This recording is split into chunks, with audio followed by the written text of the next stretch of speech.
What's up everybody, welcome back to Cilinix Crypto. Good morning, hope you're all having a great weekend and welcome to this video in which we're not going to be covering, or we're going to be covering the not so nice Bitcoin. It's not off to a great start this weekend, or I guess you could argue we have, because we have been bullish this weekend, but big drops the last 2 days.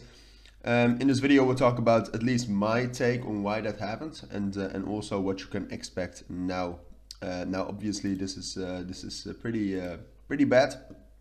Lost all our gains that we made due to, I mean, in the end we were bullish because we were hoping for a change in monetary policy, right? So that the interest rates would start to lessen maybe, or that we could at least in the future see that they are going to drop down, which got fueled even more by a lower than expected inflation rate, but no, it did not happen. So we're back at the same levels.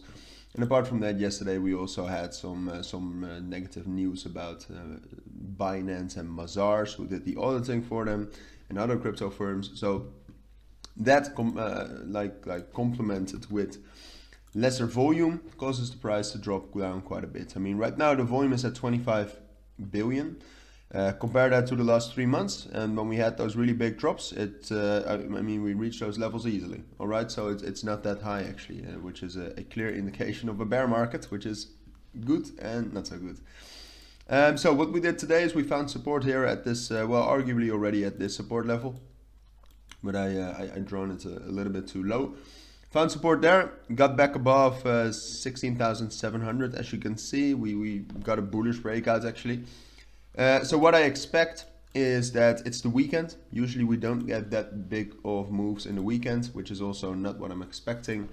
I do expect that we can, off of this bullish break retest, can at least get some more bullish momentum heading up towards 16,900, 17,000, that kind of area. I don't think we'll break that this weekend. I think we'll get there maybe and then start dropping back down towards our main support level, which is now the support level we touched at around 16,500, between there and 16,400. Let's keep it like that. I think we'll be dropping down there this weekend after some initial bullish momentum. And then we have Monday and Sunday evening, or kind of the night between Sunday and Monday, which is always when a big move happens. I cannot predict if that's going to be bullish or bearish, all right? And I hope you understand.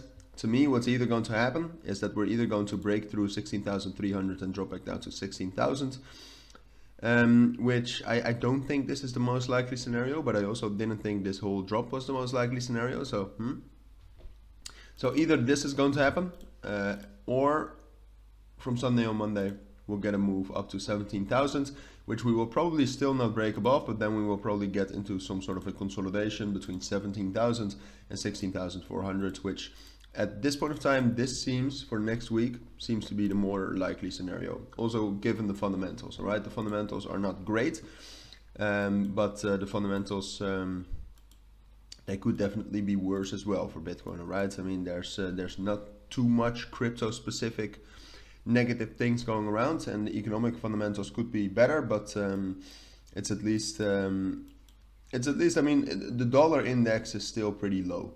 All right, and it's still dropping. So the economic fundamentals are pretty okay.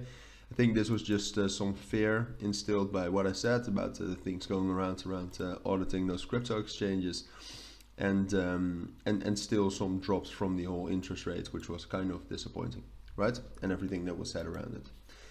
So yeah, that's my take on Bitcoin for at least a Saturday. I'll be back tomorrow, but for now, take care. Have a great Saturday. Enjoy your weekend if you still can, and bye.